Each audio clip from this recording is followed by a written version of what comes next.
सगळे ड्रायफ्रूट घेतले आहे आणि आपण करत आहे तयारी ख्रिसमसच्या केकची। आणि हाय संत्र्याचा रस आणि याच्यात हे ड्रायफ्रूट घालायचे, थोडे बारीक करते थोडेसे आणि मग घालते।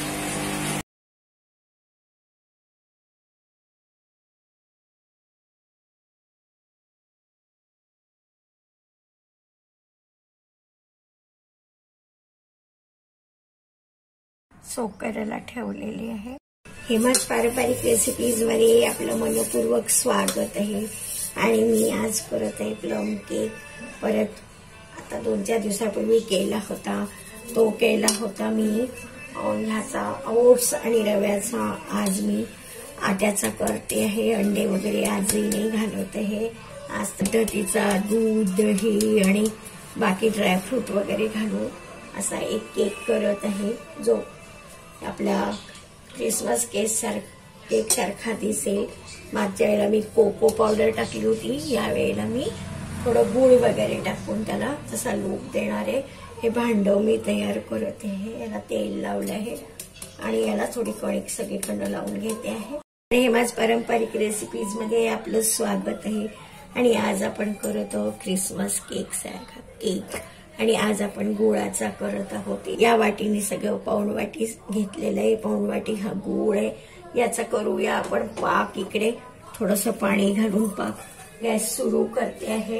कुकर ठेवलेला आहे गरम व्हायला, तो पण दाखवते तुम्हाला। आणि आता मी करत आहे, आणि हे मी एक 7-8 तासापासून भिजवले संत्र्याच्या रसात ड्रायफ्रुट्स, आणि 100-125 ग्राम आटा आणि 2 चमचे मी रवा घेणार आहे। मिक्सरच्या भांड्यातून काढून फिरवून घेणार आहे सगळं। दही, तेल, कणिक हे सगळं थोडं थोडं मिक्सरच्या भांड्यातून फिरून मग एकत्र करणार आहे, दाखवते तुम्हाला पुढे। हा जो गुळाचा पाक आहे ह्याच्यामध्ये मी टाकते हे थोडं आल्याचं पाणी आणि गाळून घेते प्रथम। ही समजा पण जवळपास अर्धी वाटी दही हे घातलंय आपण, 1/4 तेल घातलेलं आहे। आणि आता आपण घालतो आहे याच्यातच, आणि हे पण घालायचंय। हे सगळं मिळून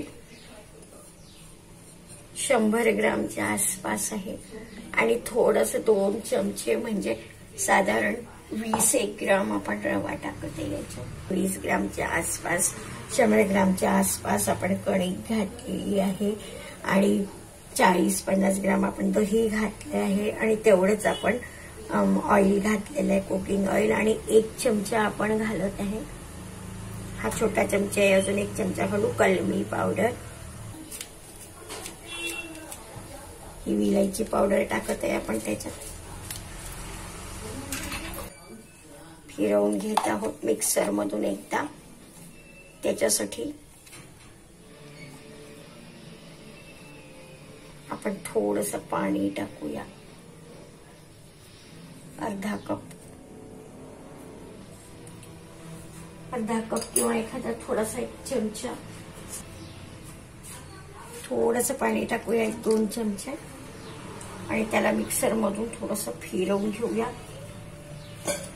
हे जे ख्रिसमसचे केक असतात हे पातळ नसतातच, हे घट्टसरच असतं याचं बॅटर, तर तुम्हालाही माहिती असेल। हे आपण याच्यातून फिरवून एकदा मिक्सर मध्ये चालवून घेऊया, याला ही घालून घेऊया सगळं, म्हणजे मग बाकी दुधाची वगैरे आपल्याला गरज पडणार नाही।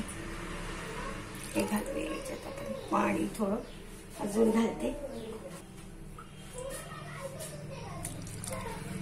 अजून फिरवून घेत आहोत, दाखवते नंतर झालं की। हे बघा, आता आपण हे सगळं मिश्रण याच्यात घेतलेलं आहे, आणि हे छान घट्ट झालेलं आहे, हे छान घट्ट झालेलं आहे। आणि आता ह्याच्यामध्ये बघा किती मस्त झालं। आता ह्याच्यामध्ये आपण याला थोडंसं फेटून घेणार आहे, आणि थोडं पण जरा सैलसरच ठेवलेलं आहे, बघूया कितपत काय जमतं। तर याच्यात आपण सगळं टाकलेलं आहे, कलमे वगैरे सगळं,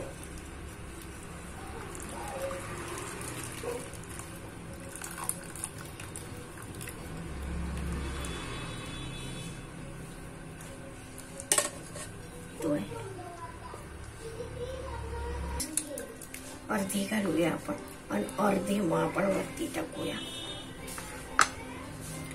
बघा ह्याच्यातला सगळा रस आपण ह्याच्यात घेऊन घेऊ.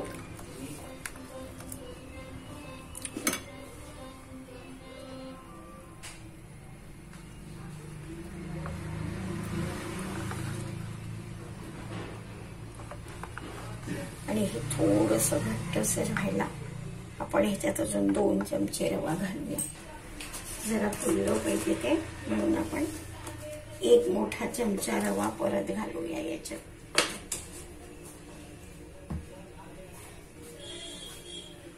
म्हणजे 20 ग्राम रवा आपण घातला होता. आता 20 ग्राम म्हणजे 40 झाला आणि 100 ग्राम आटा म्हणजे एकंदरीत 140 ते 300 ग्रामचं झालेलं आहे. आणि हे बाकी जवळपास 100 ग्रामच्या आसपास ड्रायफ्रूट आहे ते अर्धे घातलेले आहे आणि अर्धे नंतर मग बघा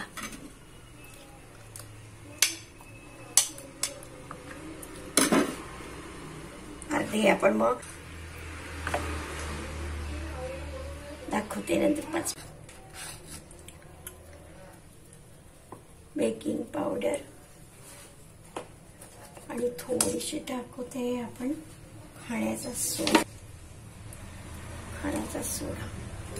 दूध टाकतो त्याच्यावर. आता किंचित पाणी टाकते ऍक्टिव्ह व्हायसाठी. बघा कसं मस्त ऍक्टिव्ह होऊन राहील.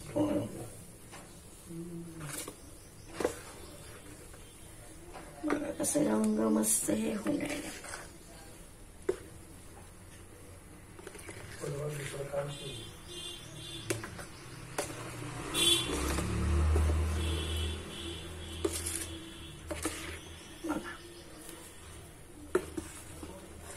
आता टाकूया आपण याच्यामध्ये. छान ढवळून घेऊया.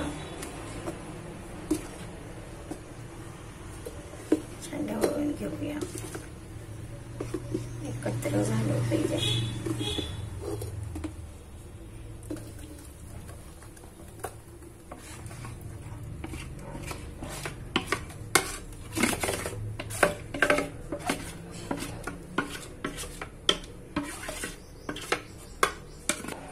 आणि लावते आता बंद करते. झाकण लावते. बघा किती छान झालेला आहे. आता हा केक छान फुगलेला आहे. आता आपण याला परत एकदा चाकूनी सगळीकडून फिरवून घेऊया. आधी पण फिरवला होता. आता थंड झाला आहे आणि आता बघू निघतो का तो.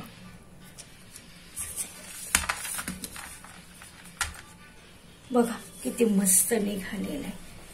बघा किती छान निघालाय आणि किती मोठा झालेला आहे. बघा